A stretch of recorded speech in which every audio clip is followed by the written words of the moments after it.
My name is Bill Hillman. I'm the Chief Engineer for Suffolk County Department of Public Works. This is Alex Prego. He's the Assistant Chief Engineer. We have Neve Parada, Director of Traffic Safety, Craig Lavallo, Assistant Director of Traffic Safety. We're here tonight to talk about County Road 39.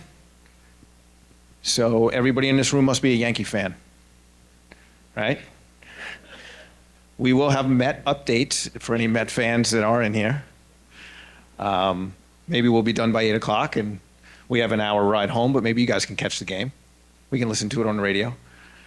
Okay, so agenda real quick, introductions, project location, goals, background, project tasks, timeline, size and scope of congestion, history lesson, that's my favorite, roadway capacity alternatives, and then we'll have a Q&A at the end. We've given you cards, so if you have a question, please write it down on the card, hand it in. Who are we handing it in to, Alex? Neve and Craig are going to come up with. You can bring them up to Neve or Craig, and you got to turn that one on. I'm trying to get out of the lights. Thank you. So you can bring the questions up. We'll collate them, make sure we're not duplicating questions, and then they'll hand them up to us, and we'll answer any written questions. So, project location, I'm sure everybody knows where County Road 39 is, just a blow up of that. Project goals, improve capacity, that's a shocker. The biggest one I think on this list is reduce congestion in downtowns. I'm sure everyone here can agree that they would like their downtowns back. And if you could eliminate congestion in the downtowns, make them more walkable, that would be a good thing. So I think that's the biggest one to take away from this. We'd love to improve the congestion in the downtowns, not just on County Road 39. Obviously, safety is a huge component, making the road standard lane widths and shoulders. That would help emergency services. Obviously, the delays impact emergency services. So a little background, and I think this is all kind of obvious stuff. This is a planning. We're in the very beginning stages of a planning project. So we're here to advise of some of the congestion issues, some of the magnitude of the congestion, some of the ideas that we have, but we're also here to listen. We would like your input. The more input we get from the community, the better off we're going to be, the better we can tailor the project to meet the goals of the community. So this presentation will be put up on a website. It's being recorded. So I think it's going to be on YouTube or the town website. I'm not exactly sure where that'll be, but I know it's being recorded and you'll be able to view it. And we'll have an email address where you can email suggestions, questions, things like that. So again, beginning of the planning stages. The project team, the 4 people, myself and everyone else I mentioned, we are the experts on County Road 39. We've been dealing with it. I've been dealing with it for 20 years. Alex is probably like 18. Neve is probably like 22. And Craig is now in his 6th year of dealing with County Road 39. I would get phone calls from Supervisor Schneiderman literally at 6 in the morning. You got to come out here and you got to help us on County Road 39. And I joined the county in '04. We widened it in '07, I think. So I was dropped right into widening County Road 39. And from there on, it's been a thorn in our side. It's been a thorn in our side for probably 40 years, but it's been a thorn in my side for 20. When we talk about travel runs, we do the travel runs.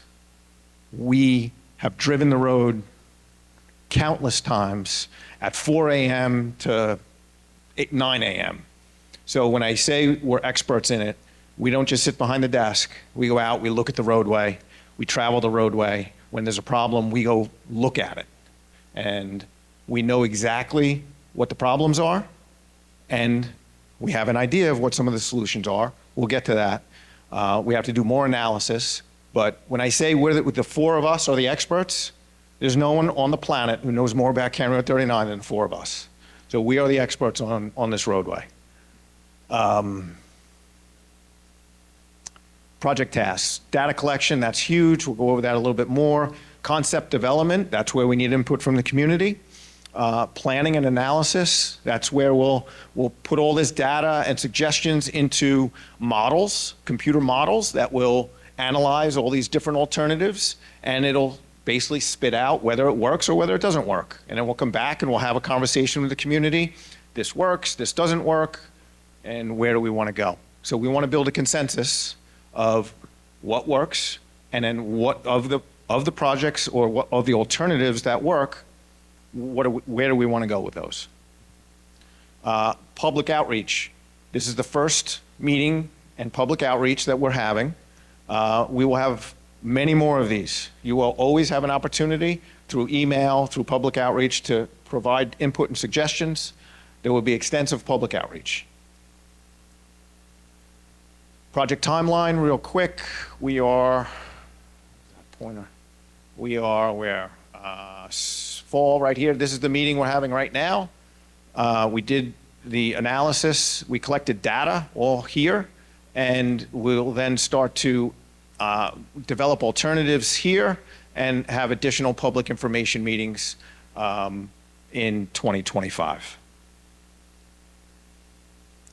So what's some of the data we collected? We did traffic, 24-hour, 7-day-a-week traffic counts. We did turning movement counts at intersections. We did field observations all along the corridor. We did travel time runs where we get in the car and we start at one end and travel all the way across, and we collect, how long it took us to do that. We'll get into that a little bit more later as well.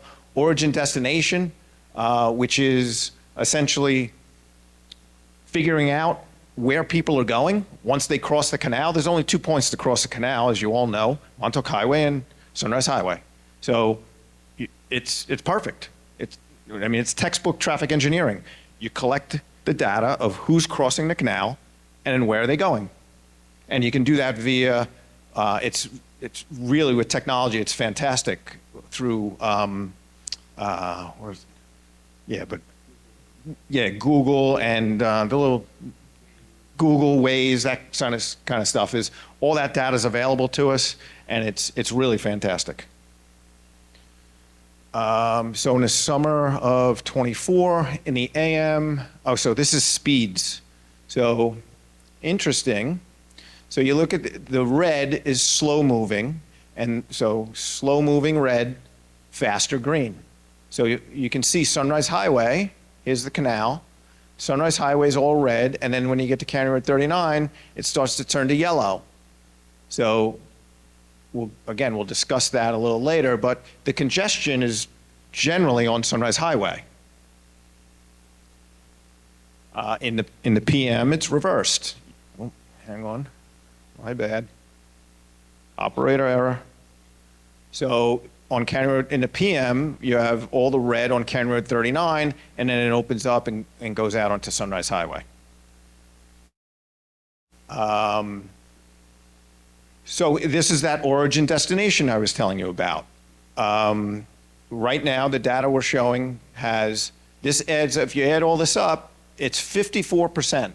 So 54% of the traffic coming across the canal and on County Road 39 are destined for the north side or the center of this fork, okay? And that means about 46% is destined for the south shore of the fork. And you can't figure out how to fix things unless you know where people are going. All right, so this kind of information is huge. Land use, while it's extremely helpful, it's more helpful for the planners, but it does help to identify future trends and where people may want to go as things get developed in the future. So we collected all kinds of land use data. Employment data as well. The interesting thing here is, and it's again not a shocker, 85% of the workers drive to the South Fork. And what is that telling us? It's telling us that mass transit really probably isn't a solution. I'm sure you've seen this in your own experience. Truck traffic has increased dramatically. It's now 8% of the total traffic is truck traffic.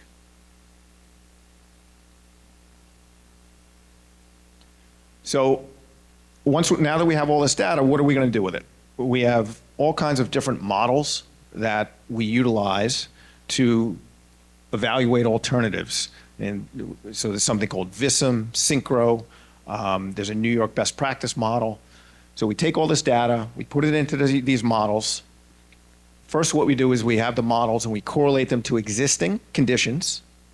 And once the model actually looks like the existing conditions, so if there's a queue from an intersection and it's 150 feet from the signal, when the model is representing that same queue of 150 feet, we know we got it right.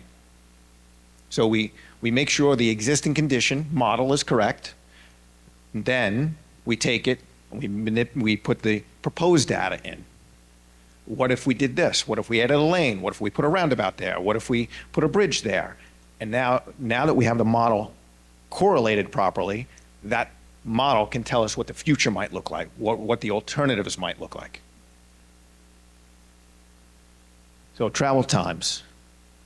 We've done travel times in 2015, 2016, 2022. These were all when the flashing operations occurred. And extremely interesting, which was a shock to us. And every time we got the same result, the travel times increased when the traffic signals went on flash. And no one believes us, but we did it 3 times, and it had the same exact result. It was the first time it was interesting to us, and then we kind of realized that the cones and the flashing lights kind of distracted people. That's what we're surmising. In the mornings in particular, there's not a lot of green time on the side streets. You got mostly green on County Road 39, and the cones were actually distracting people, and they would slow down.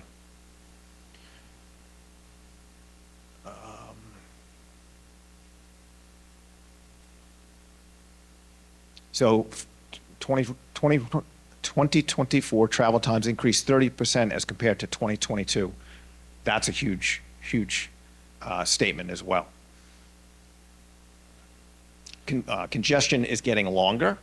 And again, we'll talk about that a little bit later. But so the PM, hang on, the PM is from 2:30 to 8:30 now. And when we used to call it a rush hour, it's not a rush hour anymore. It's a rush 6 hours. So here's where I'm going to get a little geeky and talk traffic engineering. But the things that we're seeing are complete textbook from what we learned in school. It's amazing. So there's theoretical capacities of roadways, and there's roadway types. So there's a freeway, which is Sunrise Highway, and then there's a multi-lane highway, which is County Road 39. The theoretical capacity of a lane on a freeway is 2,200 vehicles per hour. The theoretical capacity of a multi-lane highway is 1,200 vehicles per hour. Each Sunrise Highway and County Road 39 have 2 lanes. So Sunrise Highway can handle 4,400 vehicles per hour. County Road 39 can handle 2,400 vehicles per hour. We do traffic counts. What do they yield? Well, there's about 3,000 vehicles on Sunrise Highway, and there's about 2,250 vehicles on County Road 39. Now, it's interesting that once you hit your capacity, that 2,400 is actually the maximum capacity. And then once it fails, it actually goes down. So this is, again, completely textbook. So what is that telling us? There's too many vehicles on Sunrise Highway coming into County Road 39. County Road 39 just can't handle the volume. Okay? So we looked at this a little further, and we said, all right, if there's 3,000 vehicles on Sunrise Highway, and we used a very conservative number, this should really be 1,000. However, we said if we added a 3rd lane to County Road 39, and what's going to happen is the people who couldn't get to County Road 39 are now going to come there because we added a 3rd lane. So you're going to draw people in We used a low number, 550. So we're going to have 3,550 vehicles now on County Road 39. And you have to figure growth as years go by, traffic grows. And we calculated that we would have 4,320 vehicles per hour on County Road 39 if we added a third lane. Well, the capacity is only 3,600 vehicles per hour. So we came to the conclusion that if you add a third lane to County Road 39, it doesn't work. Does not work. That will not solve the problem. And I think most people think that add a roundabout, add a new traffic signal, those are the types of solutions that we're talking about. They're not. Even adding a third lane doesn't work. Okay, initial traffic findings. Again, from 2013 to 2023, the traffic increased 20%, which is a huge number. That's over 2% growth per year. So the traffic peak hours, again, AM is 5 hours, PM is 6 hours. Those are huge numbers. These are huge problems that we're facing. It's not simple solutions. When you have a peak hour of 6 hours from 2:30 to 8:30, that's huge. We don't see this. I mean, we see this in New York City. We don't see it, anywhere else really. A 6-hour peak period. Initial traffic analysis findings: 60% of the traffic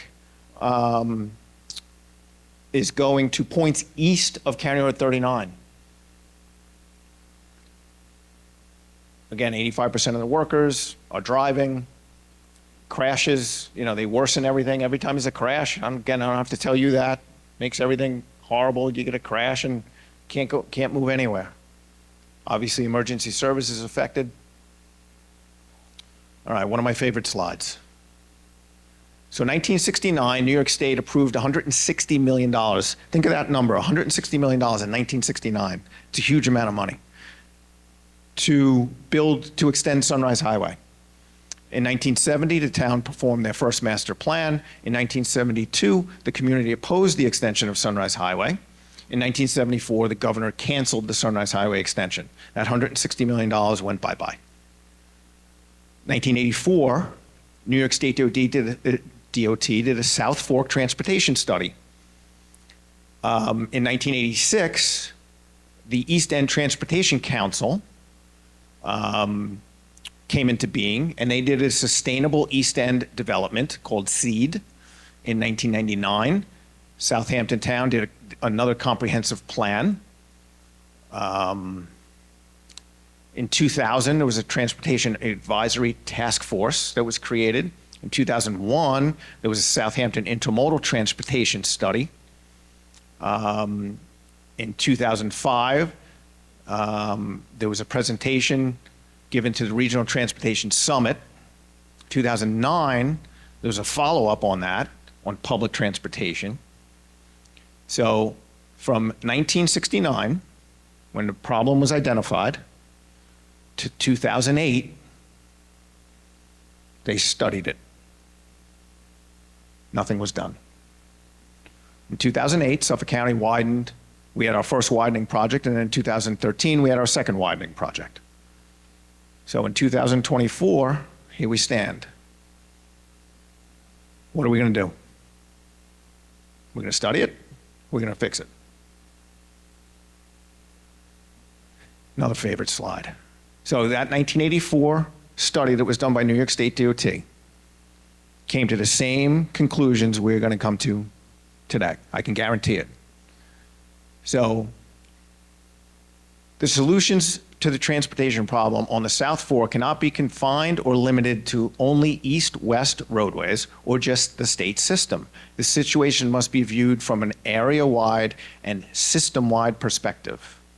Okay, viable alternatives include construction of a village bypass. Remember how we talked about everybody wants their village back? Well, in 1984, it was the same discussion. New road in place of Long Island Railroad. new road north of the Long Island Railroad. Combination of roadway improvements, alternate routing, and transit improvements. Okay, this was 1984. Nothing was done since 1984. Nothing, except the county widening County Road 39 twice. Oh, sorry, my favorite one. The study concluded it was not possible at this time to build a consensus on the South Fork community which would lead to a constructible transportation solution. And for 20 years, I've heard that. That doesn't fit with the character of our community. That won't work on the East End. 1984, we had the same problems, and they've gotten a lot worse. And here we go, things we've heard. County Road 39 is the gateway to the East End. Yeah, that's a nice, pretty picture. When it's stacked with traffic, it's not such a pretty picture, though. Those solutions don't fit the character of the community. So what does the future look like? I don't know. You need to tell us. We're not here to tell you. You're here to tell us. We're here to tell you what works and what doesn't work as traffic engineers. But you, the community, need to tell us what you want us to do. Without the support of the community, we don't get the support of the elected officials. Without the elected officials, we don't get the funding. Simple, real simple. Okay? So the community needs to come together and figure this out. This isn't Democrats, this isn't Republicans, this is the community. You know, we get into all kinds of craziness with politics these days, and people get, you know, sidetracked with trying to pit elected officials against each other on issues like this. And the community is part of that. So if that's where you want this to go, just follow the normal path, and we'll have people, you know, accusing Democrats that they like roundabouts, and all of a sudden roundabouts become a bad thing. Or somebody's going to accuse Republicans of liking bridges, and all of a sudden bridges are a bad thing. It's ridiculous. It's a bridge, it's a roundabout, it's not a political issue. Oh, my last one. I love these. You can't be everything to everyone. I love that quote. Okay, so these are things that we know won't work. We talked about a few of them already. Roundabouts, jug handles, especially with 2 lanes. Anything with 2 lanes existing, not gonna work. I'll put a roundabout at David White's, that'll fix everything. No, it won't. 3-lane alternatives, we already talked about that as well. Add a 3rd lane, it's still not gonna work. Doesn't work. 3-lane alternatives that start to enter into the conversation of possibility of working. Do a 3 lanes with flyovers and reversible lanes, okay? Where you can actually in the morning send the traffic, add a lane, you know, an additional lane in the eastbound direction. And in the afternoon, you'd add an additional lane in the westbound direction. Now we're getting somewhere. Okay, so that's the magnitude of what we're talking about. So again, jug handles, roundabouts with 3 lanes, these kind of solutions, really not gonna work. Flyovers, side street flyovers, that's what this is, a side street flyover. Not really gonna, unless you have additional, this could be part of the solution, but it's not gonna be on its own a solution. Again, a different type of flyover on County Road 39. So here's the, you know, County Road 39 flying over this intersection, so there would be a bridge. This is a rendering of that. So we have reversible lanes. So the previous one was an express lane, essentially. This would become some sort of express lane. Now this is a concept where it's reversible. So you would make this eastbound in the PM and westbound in the eastbound in the AM and westbound in the PM. But again, oh, shoot, my bad. You have a flyover. I agree with the position that it doesn't fit with the character of the community. There's no bridges like that on the South Fork. 100% agree. But it still doesn't discount the fact that you need this. It's the only thing that's going to help you.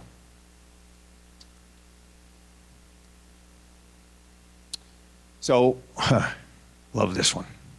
My commissioner loves this one. Elevated express lane. So if we were to widen County Road 39, we're going to have to do massive property acquisitions and change the character of the community in a big way. Probably put some businesses some properties out of business because they'd be too close to the new roadway. So there would be huge changes there. This would lessen that. So if you essentially ran, an elevated roadway down the center, you could lessen the property acquisition, lessen the impact to those businesses, and still, now I'm not envisioning 4 lanes. We just pulled this off the internet and threw it on here to give you an idea of what we're talking about. It would probably be something smaller than that, but this is just to give you an idea of what it would look like. And that is definitely not in the character of the community. But it's a solution that would work. And it's hundreds and hundreds of millions of dollars. Bypass routes. So, we have a lot of downtowns that are affected right now. Hampton Bays, Southampton, Watermill, Bridgehampton, Wainscott, East Hampton. I'm sure you guys could even name more. To get those downtowns back, you have one roadway, and it runs right through those downtowns. The only way to get those downtowns back is to do a bypass road of some sort, somewhere. Where that is, again, we need input from the community. We need you to tell us, we need the community to come to a consensus. You're not going to agree 100% where it should be. We don't expect that. But we need to get some sort of consensus on where that alternative route may be best placed. And then we can maybe build it. So here's some ideas.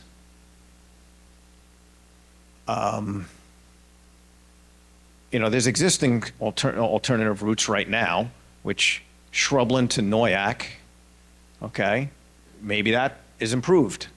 Maybe there's some other roadway that is constructed in the center of this fork, okay? There's what is that, magenta? No, that's not magenta. What color is that? Teal, that's the color, thank you.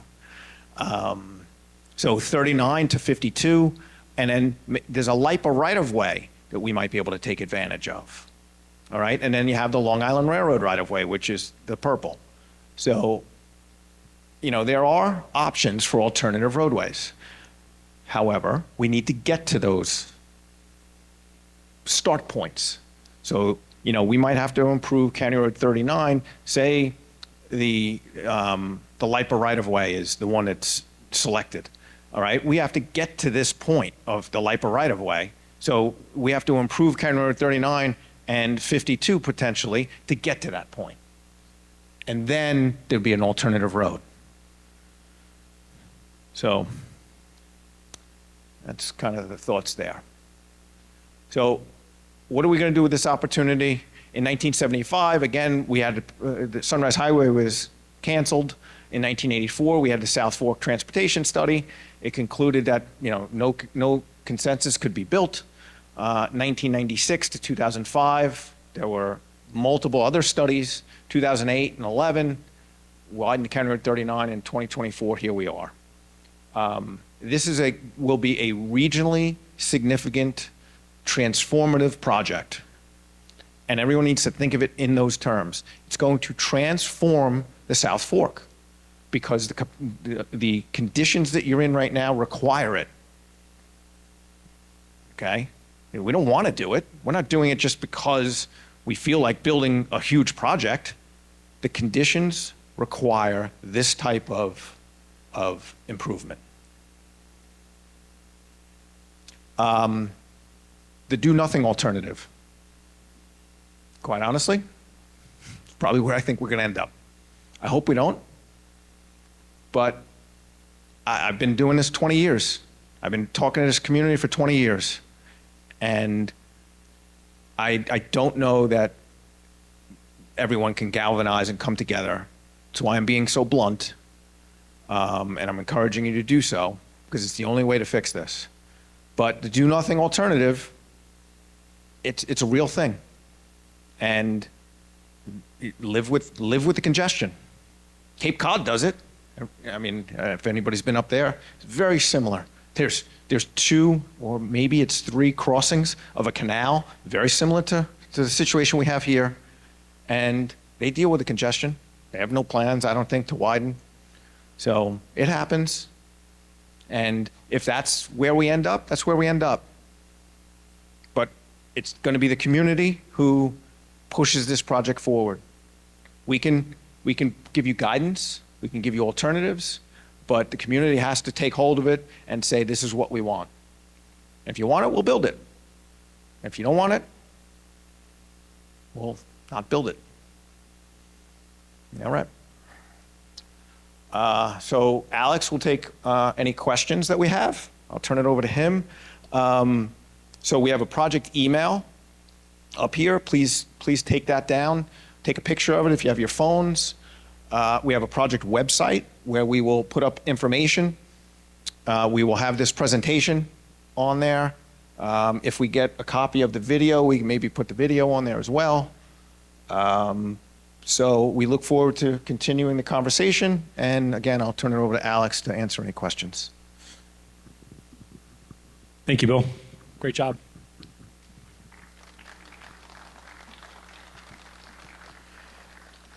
For comments and questions, we have Neve and Craig and some of our other project team kind of going around collecting some of the written comments. If you have any more, please write them down. Then they're going to consolidate those so that we can kind of respect everyone's time. Probably a lot of the same questions and comments. Any comment we don't read aloud today or question, we will be taking that in. We will take the hard copies, or again, if you have something later on, you want to email us at that CR39study@suffolkcountiny.ny.gov. We'll take those in as well. And that's really what we're looking for, as Bill said. We're looking for input, we're looking for comments on what types of things you think we should be looking at beyond some of the things we've already discussed. So that's an important thing. Project website is there. That project website, it will have a link to the video probably in about a week or so. It's going to take about a week to get that going, and a copy of the presentation. And over time, you're going to see right now the website is relatively small, but over a very quick period of time, it's going to get very robust very quickly, and we'll be updating that. We are expecting to come out to the public again as we move forward, at least once, probably a couple times next year, talking about some of our analysis and some of the feedback that we've gotten. So with that, again, we take some questions or comments. Neve, do you have any?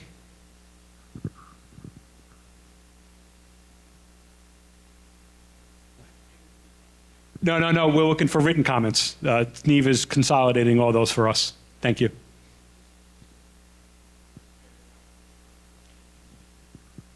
All right. I've got a couple here. First one, project goals should be safety. If it's not safety, it is not safe for drivers currently. Absolutely. So safety goes hand in hand with everything we do. Safety clearly impacts capacity as well. We all know when there's an accident on County Road 39, what that does to capacity.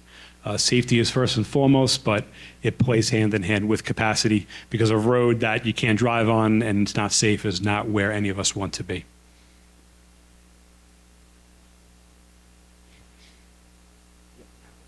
Yeah.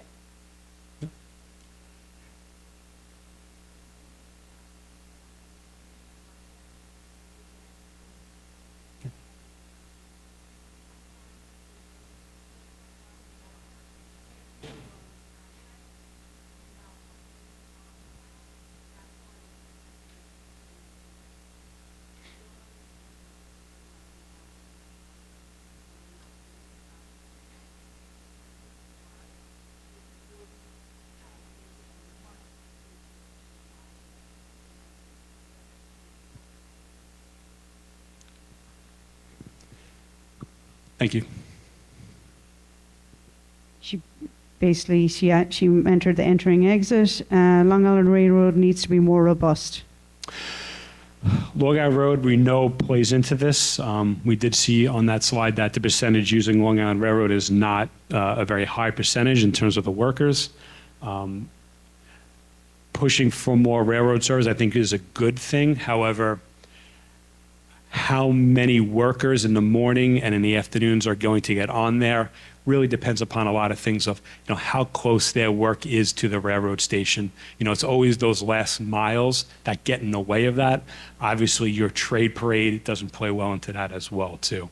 But a more robust railroad service has been pushed by electeds for many years, and I don't see that not being pushed further along. Again, I think that's going to help, but when we look at 20% traffic growth in the last 10 years, what does that look like moving forward? Again, railroad service, I think, has a part to play, but I don't see that necessarily kind of, as they would say, bend the curve on that too much. We got another comment on difficulty crossing the roadway. What are we going to do for bike riders and people who are trying to walk along the community and, again, slowing traffic? Pedestrian and bicycle accessibility is a great question, and we are going to try to incorporate that into all the things we look, just like we are with safety and congestion.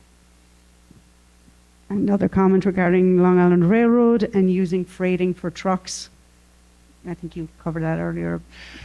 Right, and I think that's probably talking a little bit more about, versus the trade parade, probably a little more about some of your, basically instead of trucking material, trucking groceries, trucking, all the different things that is needed on the East End, utilizing the train for freight service.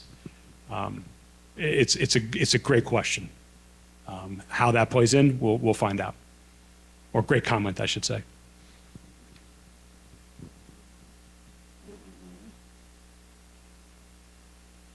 And then this one said, since about 50% of the traffic goes to the North Fork, we should create a bypass diverting traffic to the North Fork. Right. So exactly where that bypass road that we're talking about, what makes the most sense, that plays into the origin destination work that we've done a lot. So what happens now is people want to go somewhere, but they take all kinds of different routes to get to where they want to go. So our origin destination tells us not necessarily the way they're getting there, but where do they want to end up? And that's what's going to drive our decision making in terms of what makes the most sense in terms of bypass roadway on the north end, on the south end, in the middle, where that all plays out to best utilize that. And that's really where the data kind of drives us.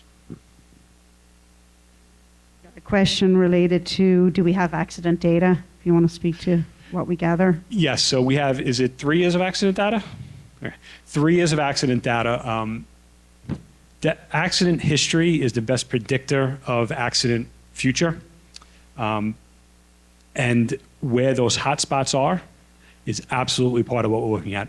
What are those hot spots, what type of accidents they are, and how could they be corrected or not? Accident types, you have things like rear end accidents are one accident type. You see them a lot at signals, a lot at stop signs. You have right angle accidents. Those are accidents you see where people T-bone each other, as we would say. And those have different ways to try to mitigate those. So depending upon the accident type, there's different ways that we need to look at those things. So we're looking at accident trends, not just raw numbers. I have a comment here regarding the intersection of Shrubland Road, difficulty getting in and out, request for a traffic signal, or some other kind of an improvement. Absolutely. We know that's a challenging intersection at Shrubland.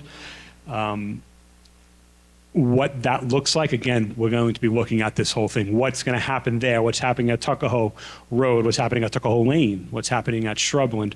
What's happening at McGee? Absolutely, absolutely. But again, to make any, as Bill was saying, to make any significant improvement to this roadway, the road's going to change. To change the road, we have to change the road. So what exactly that looks like, I don't know.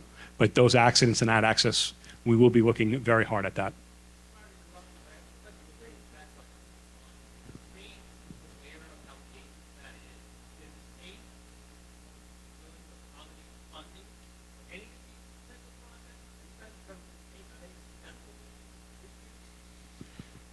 I can answer that. So this is a county road. So right now we're the lead on this project. Funding is a great point. Bill earlier talked about getting the local residents involved and the local elected officials involved in terms of funding. But a major part of the funding for us is we have to prove that the dollars spent will make a manageable and significant impact. They will not pay for something that we cannot prove will work. And that's a very, very important part as we move forward over the next year or so. What we want data has to show that it makes an improvement or it will not get funded. Even if we want it, it will not get funded. And the things we're talking about are very expensive.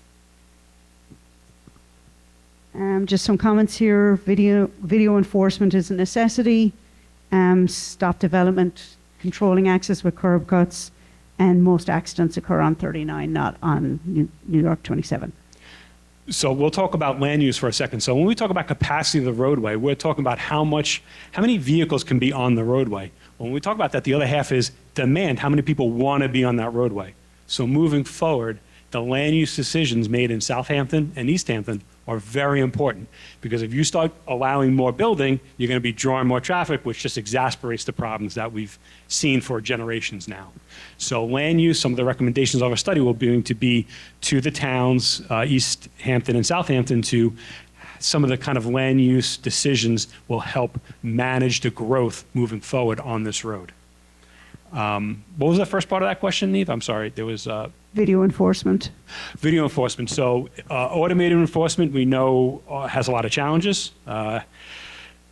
And they would require state legislation for that type of issues. And we've been through automated enforcement, and it comes with its own set of problems and obstacles and opposition.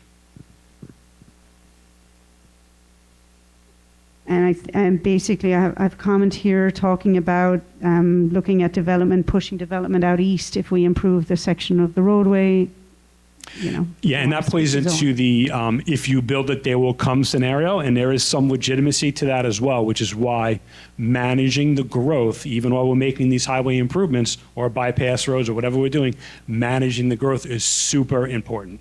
Because if you just build, after we build the lanes, and you just build more and more and more, that capacity improvement goes away very, very quickly.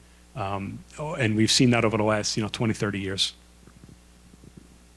Question here on how long this project would take to come to fruition and solutions we need now. So the timeline on this it's a great question. What's the timeline? Well, frankly, depends on how quickly we can get to some kind of consensus. So the plan right now is we're going to be taking this input today, taking it on the email site over the next few months. We're going to be doing a lot of analyses and then coming back to the public with the results of some of those analyses.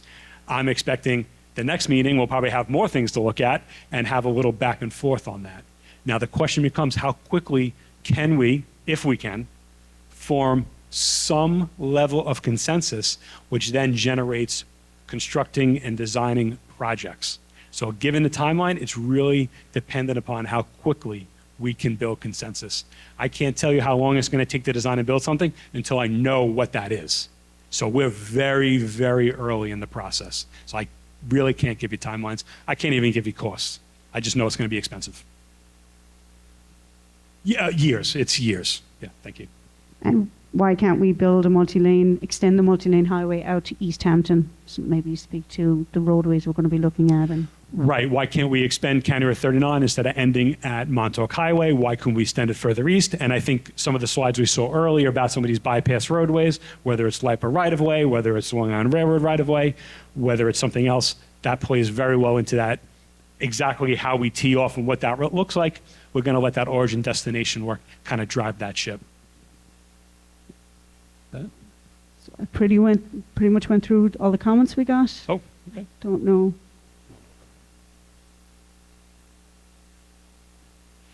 Is there any follow-ups on some of those earlier comments? And, again, anything that we haven't covered already, anything new?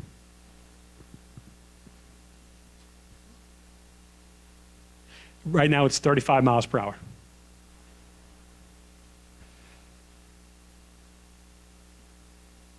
Don't really have a good answer for that. I'm an engineer, not law enforcement, so it's hard for me to answer that question. Can you but- just repeat the question? Because we didn't Oh, I'm hear sorry. what The you asked. question was, Sorry. what is the speed limit on County Road 39, which is 35 miles per hour? The follow-up question to that was, why is it not being enforced? And I said, that's hard for me to answer. I'm an engineer. I'm not law enforcement, but I know our law enforcement can't be everywhere all the time. It's very challenging to enforce speed limits.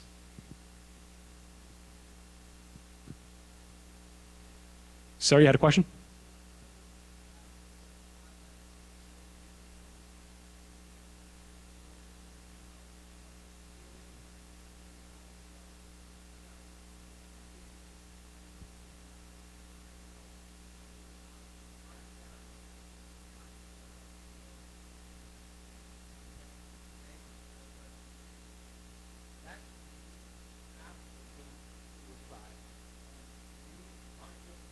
Should have enough space for them to unload on their property.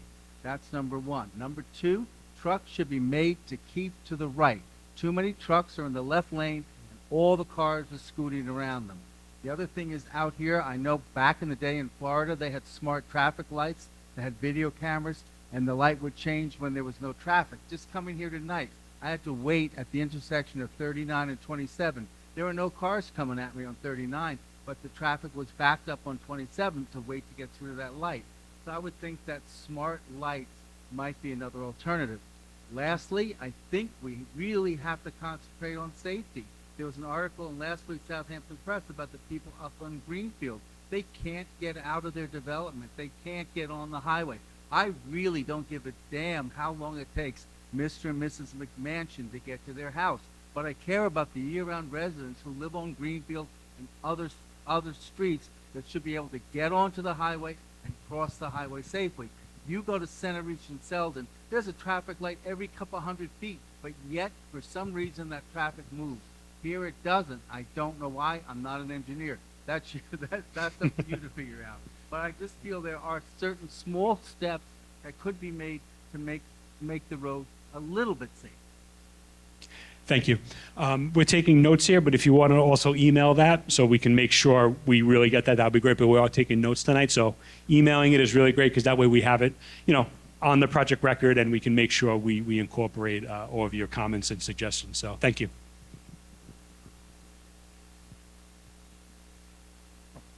Yes.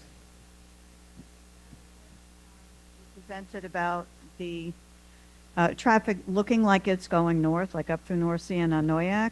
I think that's faulty because of the fact that people know that they can get to East Hampton quicker by going that way instead of staying on Route 27. That's number one. So I'm not sure that that's accurate in terms of destination. The other thing is, in terms of being able to enforce traffic on County Road 39, they can't pull you over because there's no shoulder to do that. And my third comment is that you presented to us a year or so ago about this sidewalk plan that you had for County Road 39, and I'm wondering, I think that's what some of us thought we were coming to hear tonight. So I'm hoping that that's gone out the window, but I'd like to know if it is. Sure. So I'll answer the first question, which you had comment, which was the origin destination. That actually doesn't look at the route. That's the endpoint. Because I think you make a really good point that people find their ways around. That's actually looking at the endpoint. So we were a little surprised how much was up there as well, too. So, but that was a great point. And right now, that sidewalk project is not moving forward. So just to put that to bed. So thank you. Yeah, what is the end state that you see as the optimal, not the solution, but what is the result? Because we're not going to have fewer people out east. We're only going to have more people. And the traffic is a self-limiting means of keeping development down rather than legislation. Well, and I think that falls into what Bill was describing earlier. We may not be able to form consensus, just like they have not been able to in the past. And to do nothing is a possibility. I'm not gonna say that. And if the answer is this traffic minimizes growth, and that's what we want, well, okay, but then we all have to live with that. So that is, in my opinion, an opinion that is not unreasonable. It just comes with a lot of baggage.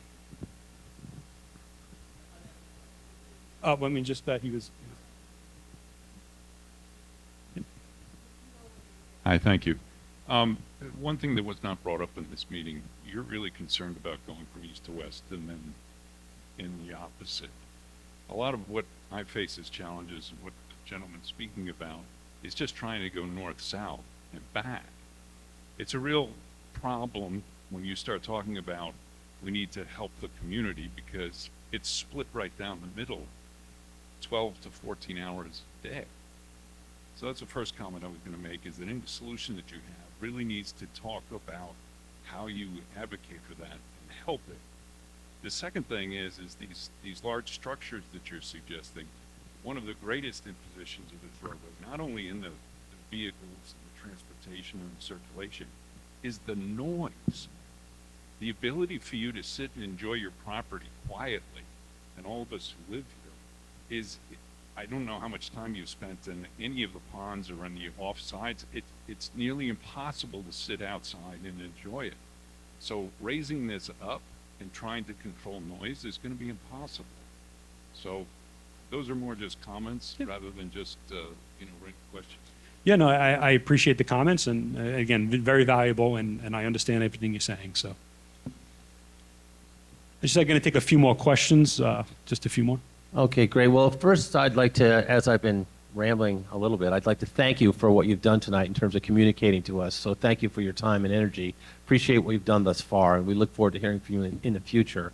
The last thing I would ask is, I've heard a lot of rumors with regard to a toll system that might be implemented to try to curtail some of the inbound traffic.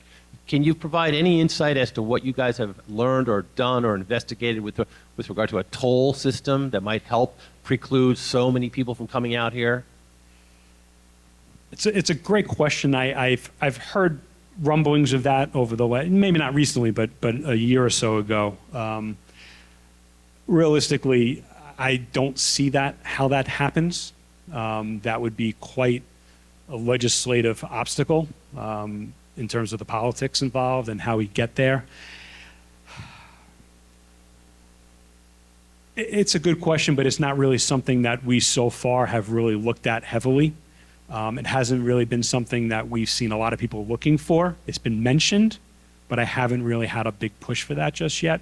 But again, as the comments come in, if that is a recurrent comment that people would like something like that, well, then we would have to look into that a little further, and either that has legs or it really just kind of doesn't go much further than that. So it's something I have heard of in the past, but I haven't had a lot of emphasis behind it.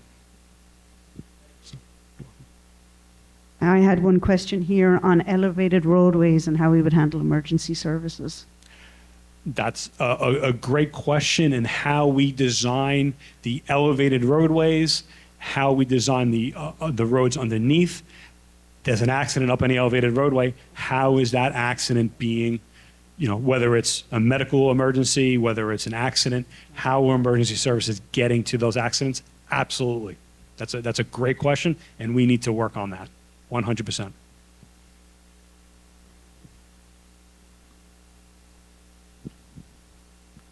I have two questions, or one question with two parts.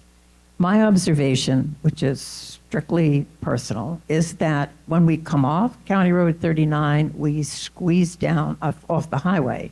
We squeeze down onto County Road 39. And then when we get to where the diner was, everything squeezes down to one lane. That is the problem.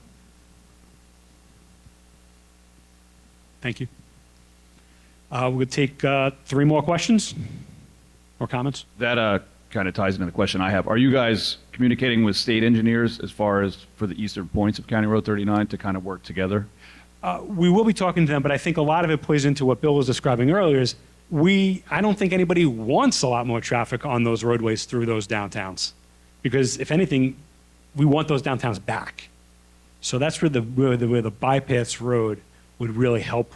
Both of those comments is peeling people off so that if they don't want to be in that downtown, they don't have to be in that downtown. So that people who want to be there can be there, and the people who want to go further points east or north don't need to travel through that area. And that's really, I think that's going to be a major factor and a really serious thing that we look at, because I think that checks off a lot of boxes.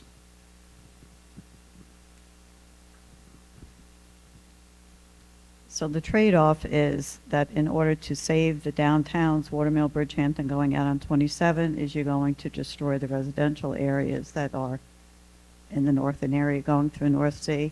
I'm just saying, that's the fact. We're going to give you suggestions. Yep, We're that- going to lay out the options. And again, we're going to all see what comes out of it. I'm not going to say we have to do this. That's not what I'm here to do. I It's understand. not what I'm going to do next year. I'm going to give options that work in terms of the traffic, and the chips fall where they may. So, because I understand what you're saying. We get it. I do get the character of the community. I mean, we get that. Yeah, absolutely. I live in Tuckahoe, and to get in and out of our neighborhoods is, you don't go out at night because you can't get out. And my concern is the McGee Street intersection with County Road 39. That, I don't want to wait years. That needs to be made more efficient, that light system. They're trying to put a pool in that area, and they had to do a study, the people who are doing the pool, for that intersection. And there was 4 ideas of what could happen. And if anything affected the timing of the traffic on the county road, you can't do it. The county refuses to change any of the times of the lights. And that means that's why our neighborhoods are being backed up. I can go on forever what needs to be done at that intersection, because I travel it every day, going south to north, north to south, like the other gentleman said. And the left-hand turn going west, if you're coming from the south, it lets 5 cars through. And they're all backed up all the way down Moses Lane, down Pelham to North Sea Road, over the railroad tracks. I don't want to wait years for something to change on that intersection. I can't. I can't believe it hasn't been addressed, even to just make it more efficient. Thank you. We take one more question and comment in the back, and then I think we'll be ready to wrap up. And again, when we're finished off, any additional comments that we have, or anything you want to elaborate on that you spoke about today with times of day or anything like that, definitely please email us, because that is very helpful, that level of detail. So, Okay, one solution I would propose, or, say, what about a bridge over the Shinnecock Inlet?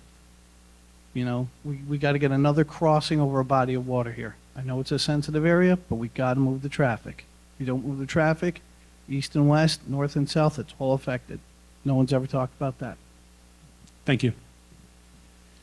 All right, well, I want to thank everybody for their time today. I really appreciate it. So thank you very much, and we'll be hearing from us, and we'll be hearing from you. So thank you.